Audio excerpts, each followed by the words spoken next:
Hi, welcome. Enjoy the content, subscribe, and turn on notifications. For 4.5 years, Adam Holloway believed he was living what many would call a peaceful marriage. He woke up early, organized his spreadsheets, checked the balance of their joint accounts, and made sure coffee was ready for Claire before heading to work. She used to say she felt safe with him, that stability was exactly what she'd always wanted. Adam believed that. He trusted Claire so completely that he never even thought about hiding his phone password, bank details, tax information, or financial transactions. Everything was out in the open. They didn't have kids, which gave them more freedom to travel and go out to dinner whenever they wanted. To their friends, they seemed like a well-matched, mature couple. But over the past year, something changed. First came the little delays. "I'll stop by Amanda's after work today, we're having wine at Lauren's, I need to vent with the girls, work's been too stressful." Adam, always understanding, accepted her explanations and even encouraged Claire to take time for herself. She said her clients had become more demanding, her new boss was controlling, and she was constantly stressed. He prepared dinners, left sweet notes on the fridge, and kept believing this phase would pass. But over time, she stopped responding to the notes. Started coming home later. Locked herself in the bathroom with her phone for long stretches. Laughed to herself. Made strange excuses when Adam asked simple things, like where she'd left the keys or why the new perfume was in her bag if she said a coworker had given it to her. What stood out most was how she reacted when he said he missed her. Claire used to smile, make jokes, tease him. Now she'd turn away, change the subject. Dinner conversations became silent. Adam, who'd always been good at reading numbers, began applying his analytical logic to his wife's behavior. He noticed patterns, inconsistencies. She claimed her salary at the office was unchanged, but the bank statement showed larger deposits, a raise she never mentioned. She said she was tight on money, yet showed up with a designer handbag that cost nearly half her monthly salary. New lingerie arrived at home, but Adam never saw her wear any of it. One piece still had the tag on. He started writing down dates, checking receipts, quietly monitoring spending on their shared credit card. And the more he watched, the more he felt something serious was behind her distance. One night, she left her unlocked phone on the kitchen counter while she took a shower. He didn't mean to snoop, but one name caught his eye, Marcus, work. What started as a video notification turned into a series of archived messages, conversations that looked deleted but left traces of calls. He couldn't access everything, there were passwords, folder locks, a digital setup that felt almost paranoid. To Adam, that meant a lot. Who organizes things so carefully if they're not hiding something? He began waking up earlier than her to check her bags, apps, and banking alerts. Nothing outright obvious, but the sum of small things painted a clearer and clearer picture. On a Friday, Claire said she'd be sleeping at a coworker's place because they had a meeting early Saturday morning. She said it made more sense to avoid traffic and that the girls were having a wine night. Adam thought it was odd, but played it cool. The next morning, when he checked the card's location history, he found it had been used at a restaurant across town. When she came home late Saturday, she carried a bag with bread and fruit, as if she'd really stayed with a friend. She hugged Adam, kissed him on the forehead, and said she needed a shower. That night, Adam couldn't sleep. He felt deceived, but still resisted the idea of calling it betrayal. He preferred to believe she was stressed, maybe struggling with her self-image, or just trying to rediscover her independence. But his gut told him otherwise. He tried to reconnect, suggested a trip, proposed couples therapy, but Claire turned down every idea. Said the problem was with her, that she needed space. Adam respected that. He threw himself back into work, but kept a file with every detail that seemed important, times, purchases, suspicious messages, stories that didn't add up. This wasn't just jealousy. It was method. It was survival instinct. Adam couldn't sleep that night. No matter how hard he tried to focus on anything else, his mind kept circling around the evidence he didn't yet have but knew was out there somewhere. He could feel the truth about to surface, not just about Claire's betrayal, but something far dirtier and deeper. For the first time in years, he didn't go to work. He stayed home. That evening, when he opened his inbox, he saw a new email with a subject line that froze his stomach: "You need to see this before it's too late." The sender was unknown. He hesitated for a few seconds, then clicked. Inside were 3 video files and a single sentence: "I'm not your enemy. I just want justice too." The first video showed Claire entering a motel with a man Adam recognized immediately, Marcus Bell. They hugged, laughed, and flirted in the parking lot like nothing in the world could touch them. The second video was more intimate. It showed Claire and Marcus sitting on a bed in a room, drinking wine and talking. Claire said, with a chilling calmness, that Adam was controllable, that he'd never suspect a thing, and that the marriage was useful only up to a point. She laughed as she mentioned that if she got pregnant with Marcus, she could use it to her advantage in any legal dispute. The third video was the hardest to watch. Claire, speaking mockingly, said she worked in strategic marriage destruction. She called Adam a boring bureaucrat and said what she and Marcus did wasn't just about pleasure, it was about power. Adam paused the video. His jaw was clenched, his hands trembling, and a mix of humiliation, anger, and disbelief weighed heavily on his chest. He felt like he'd been ripped out of his own life and thrown into some absurd script. But this was real. Minutes later, his phone buzzed. A message appeared: "My name is Vanessa Bell. Marcus's wife. We need to talk. I don't want to hurt you. But you deserve to know who you're married to." They arranged to meet at a quiet cafe the next morning. Vanessa arrived with a firm posture and tired eyes. She carried a thin folder in her hands. Adam wasn't sure where to begin. She broke the silence first. "Before you assume this is just a betrayed wife's revenge, I want to be clear, I'm broken too.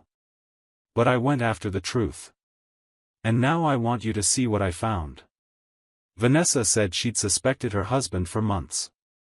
Marcus kept making up late-night meetings, started locking his phone, changed clothes twice before leaving the house. Unlike Adam, she didn't have the patience to wait for everything to collapse on its own. She hired a private investigator, who quickly delivered proof. When she saw that Marcus's lover was Claire, and learned she was married, she realized there was another victim, and decided to reach out to him. The email with the videos was just the beginning. What shocked Adam even more was what came next. Vanessa said Claire and Marcus's affair was just the surface of something far uglier. The law firm where Claire worked, Preston & Locke, had a network of employees involved in legal manipulation during divorce cases.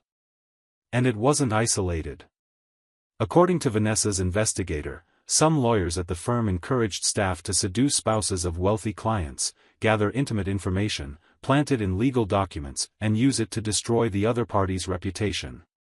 Fake photos, altered evidence, forged testimonies. The goal was always the same: favor whoever paid more or was connected to the internal network. Claire, Vanessa said, was one of the most effective players. She knew how to get close, how to collect emotional details, and how to use them to build the narrative they wanted. There were records of similar cases, including false claims of abuse or spousal abandonment, all based on coldly constructed documents. The pattern was always the same: first, they gained the victim's trust, then they humiliated them, finally, they filed such aggressive lawsuits that the other side was left completely defenseless. Adam listened in silence. As Vanessa showed him papers, dates, and names of other affected spouses, his disgust grew. This wasn't just about Claire cheating. It was about being deceived, manipulated, and used as a pawn. He, who had always tried to live honestly, who believed in the logic of things, had been pulled into a dirty game without even realizing it. Before they parted, Vanessa looked him in the eye and said, "I'm going all the way with this. And I think you should too." They think they can play with people's lives without consequences. But they made a big mistake choosing their victims this time. Adam clutched the folder to his chest and thanked her. He knew he was far from the end. But for the first time, he held something more powerful than anger, concrete proof and the real identity of the woman he'd married. Adam returned home with the videos still vivid in his mind, but his face showed no anger or disappointment. He walked through the door with the same calm he always had, kissed Claire lightly on the cheek, and asked if she'd eaten dinner. She gave a forced smile and said she'd had something quick at the office. He nodded and went to take a shower, as if nothing had changed. But everything had. Inside, Adam was burning. Outside, he was the same husband as always, kind, quiet, reserved. He knew one wrong move could alert Claire and ruin everything. This woman was too manipulative to underestimate. The next morning, before Claire even woke up, Adam left the house with one clear goal: to find the one person who could help him turn all this mess into justice. He went to the office of Rita Caldwell, a lawyer he'd admired years ago when she dismantled a complex corporate fraud case during a property division trial. She was known for her sharp mind, absolute discretion, and strategic coldness. As soon as the receptionist announced him, Rita came out to meet him personally. Adam explained everything in detail. He showed her the videos, the messages, the documents Vanessa Bell had given him. He told her his wife was part of a group within Preston and Locke that manipulated divorces, fabricated false accusations, and destroyed spouses' reputations to benefit their clients, all under the guise of legality. Rita listened without interrupting. She read the files carefully. When she finished, she closed the folder and said firmly, "If half of this is verified by official sources, what you have is enough to bring down at least 3 people.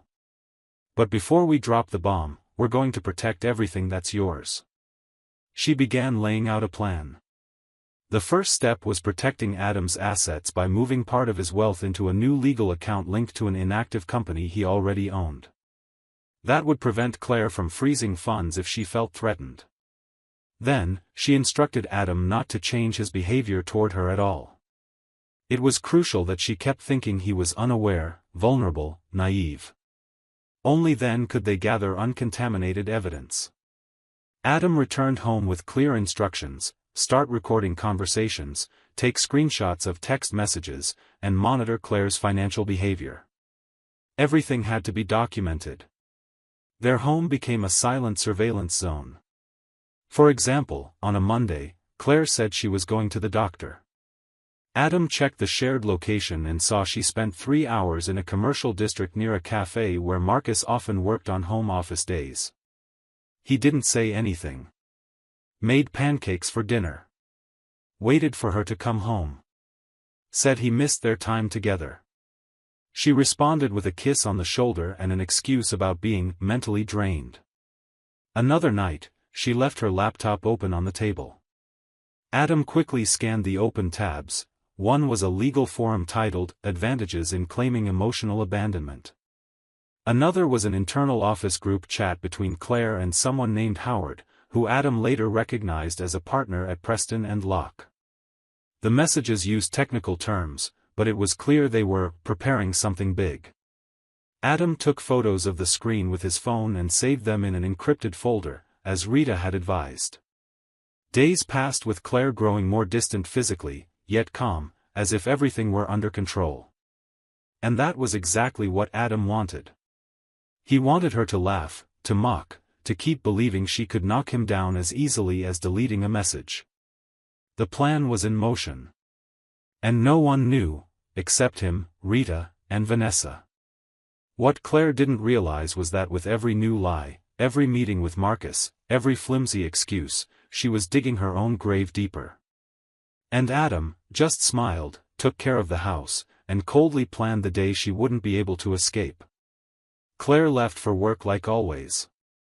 Said she had an external meeting and might come home late. Adam made breakfast, wished her a good day, and kissed her forehead.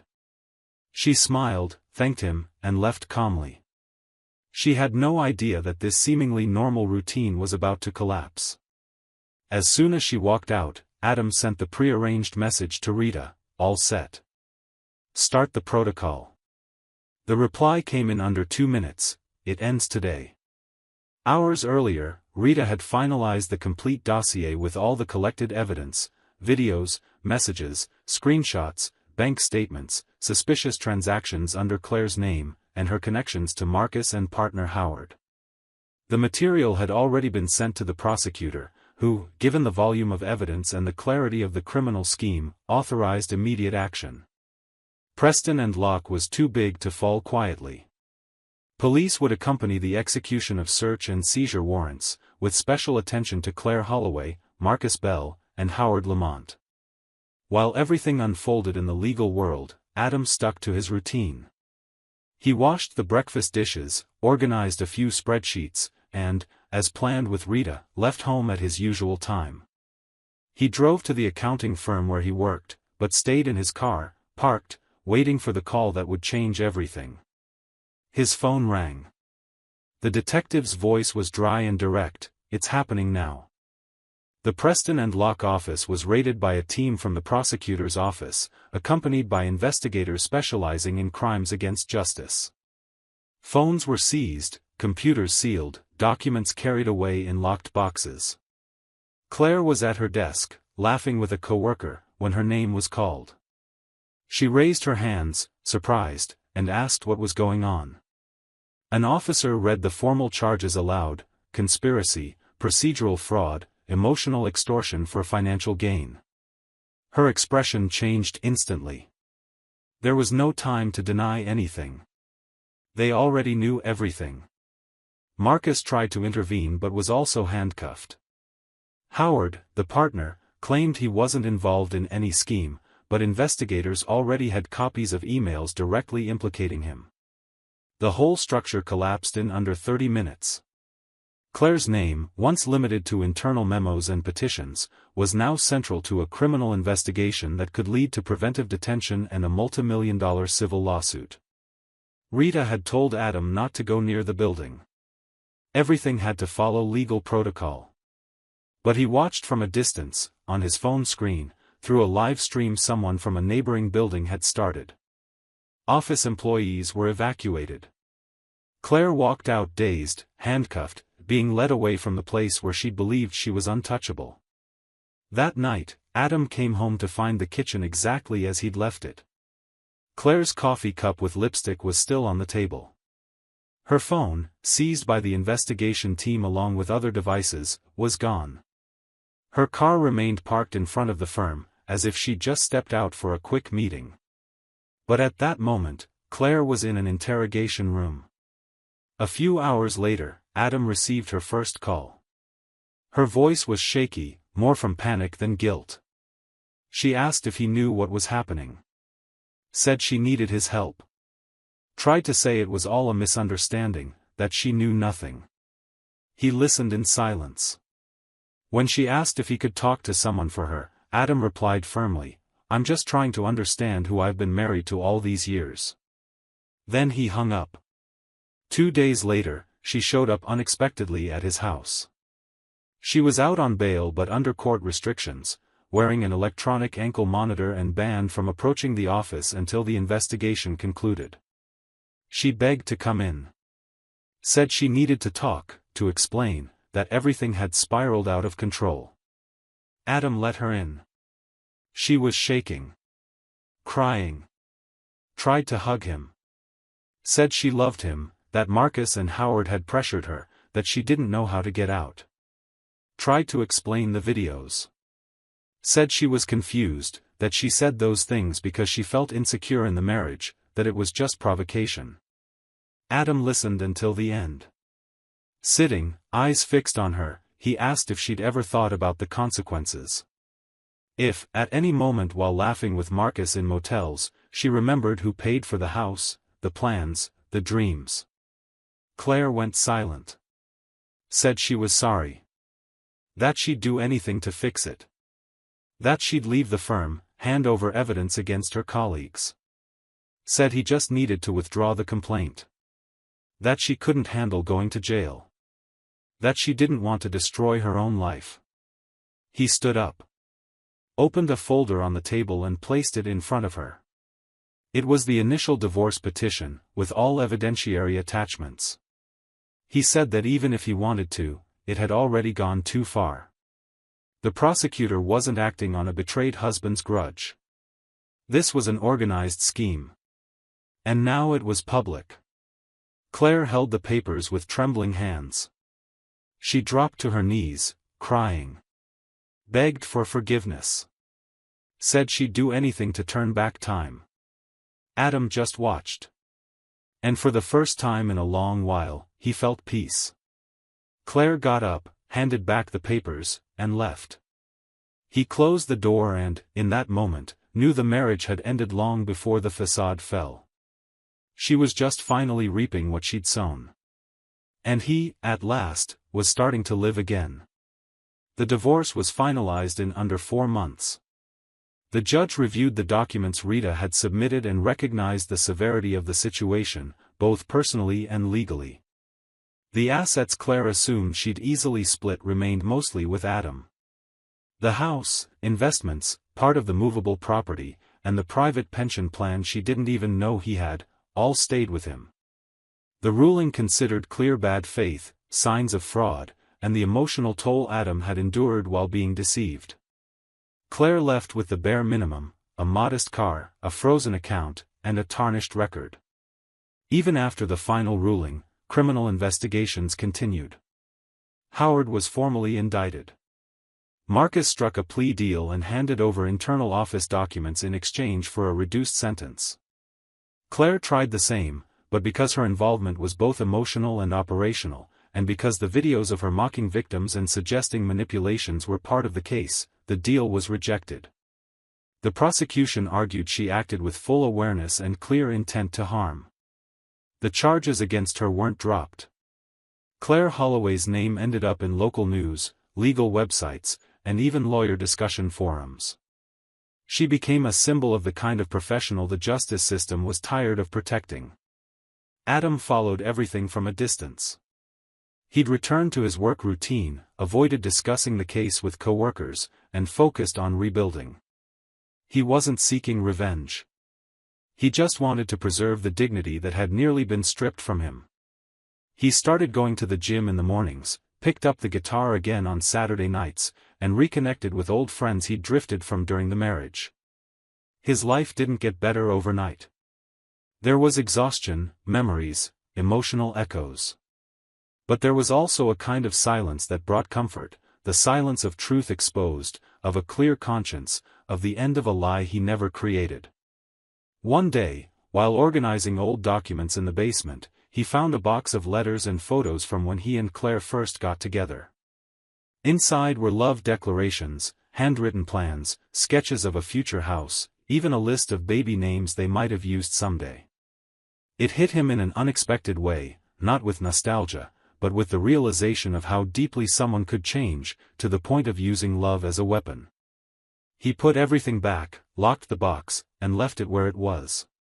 Some feelings don't deserve to be burned, but they don't deserve to live in the light either. A month after the divorce, Adam received a surprise visit. Vanessa Bell showed up at his office with an envelope. She said her own case had concluded and she was leaving town. She thanked him for being a quiet ally in the chaos and handed him a copy of a letter Claire had written from jail. It wasn't addressed to him directly. Claire had written it to her sister, but the correspondence was intercepted by Vanessa's legal team, which still monitored everything tied to Marcus. In the letter, Claire admitted she got involved with Marcus only to get to Howard. She said she knew about the firm's corruption, that relationships were used as currency, and that she never truly loved Marcus. She also admitted she considered getting pregnant just to keep Adam tied to her longer, afraid of being discarded like so many other cases the firm helped bury. The letter was an informal confession, but it served as proof of the moral decay Claire had fallen into. Adam read it all calmly. He closed the envelope, thanked Vanessa, and wished her well in her new city. That night, he went for a walk along the waterfront and thought about everything he'd lived through in the past months. He realized he'd long believed he was weak for not reacting with shouting or destruction. That he thought he was a coward for not confronting Claire in the heat of anger. But there, under a quiet sky with no one to impress, he understood it was the opposite. His strength came from silence, patience, and emotional intelligence, things she never had. And unlike her, he still had the chance to start over without carrying the weight of lies. Weeks later, he received an offer to lead a complex audit in another state. The kind of challenge he'd always dreamed of, but had postponed because he was trapped in a life that no longer existed. He accepted. Sold the house. Left the car and some belongings with a foundation that supported victims of marital fraud. He moved cities with just enough to live lightly, but with the emotional baggage of someone who'd survived the worst kind of betrayal, the kind that happens when you're busy caring for someone. Adam never saw Claire again, nor did he care to know if she was on parole or formally convicted. The only certainty he held was that no matter how much the world tried to cover up certain truths, nothing stays hidden forever. And in the end, justice isn't just what happens in court, it's what each person carries when they lay their head on the pillow. Claire, with everything she did, destroyed herself. Adam, with everything he endured, found a life he never knew he deserved. Thank you for watching the video. If you enjoyed it, don't forget to subscribe to the channel and turn on notifications so you won't miss any updates. See you next time.